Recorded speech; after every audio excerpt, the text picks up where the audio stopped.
انا مدمنه سكر. احنا قلنا عايزين نبدا كده. انا ماريا بشاره، مدربه بيلاتس بقالي من 2018. كان في وقت عندي وجع في ظهري جامد جدا عشان شلت واحده وظهري طق. فقعدت 4 سنين ونص بروح للفيزيوثيرابيست للعلاج الطبيعي. بعديها الدكتور قال لي لا، انت دلوقتي لازم تقوي عضلاتك وتعملي بيلاتس. وبعد فتره لقيت المدربه بتاعتي بتقول لي تقدري تبقي انستراكتور بيلاتس، فاخدت الكورس وفهمت بقى التكنيك اكتر. ومن هنا بقى بدات الرحله ان انا اشوف ازاي ممكن اساعد غيري ان هو يقوي عضلاته. اول ما بقوم بقفل الالارم بتاعي وبركز ان انا ما افتحش الموبايل، وبشوف كده افكاري واخداني لفين.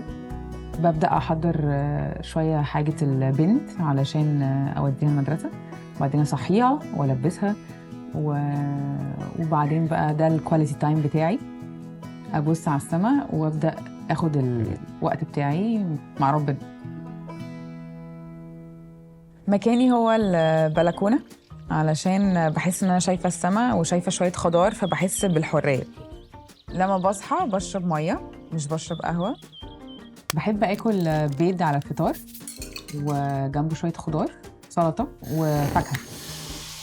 يعني بحاول اركز في كواليتي الاكل.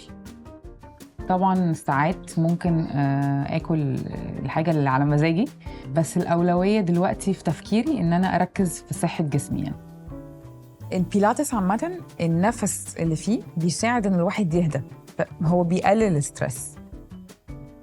البيلاتس ساعدني وانا حامل في المرتين، لأنه وأنا حامل كنت قادرة أتعامل عادي ويومي كان ماشي عادي جدا، وبعد الحمل جسمي شد ولم تاني. ده ساعدني إن أنا أشيل الشنط بتاعة العيال وأشيل العيال وأشيل الكار سيت وأبقى ماشية كده شايلة كل حاجة في إيدي، هالك كده.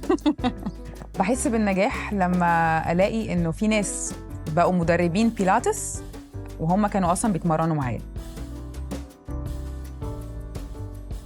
بحب اكل سكر جدا، لدرجه ان انا في الصيام اللي فات ما كنتش عايزه ابدا صيام واجلته اسبوع علشان اكل حاجات رمضان. وبعد كده لما فكرت قلت لا، ده كده الاكل مسيطر عليا، فقلت لا، انا هبدا اصوم من الاول ومش هاكل حاجه رمضان.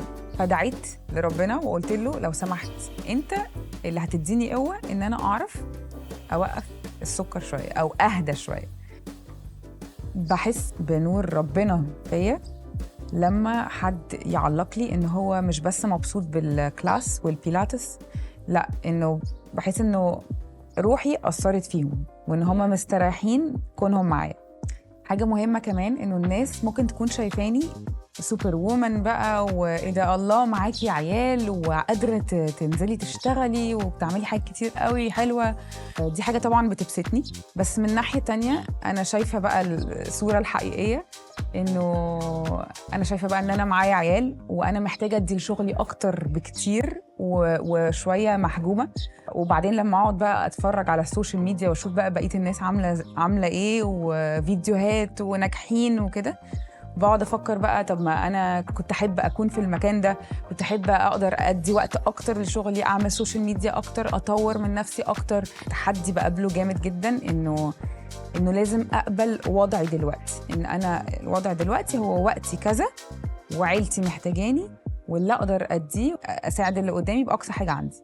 بحاول اشفت تفكيري من ان انا عندي عجز في حاجه معينه بان انا اقبل ان وضعي كذا، وهيجي قدام وقت ان انا اقدر اعمل اكتر واعمل احسن واعمل اللي انا عايزه اعمله.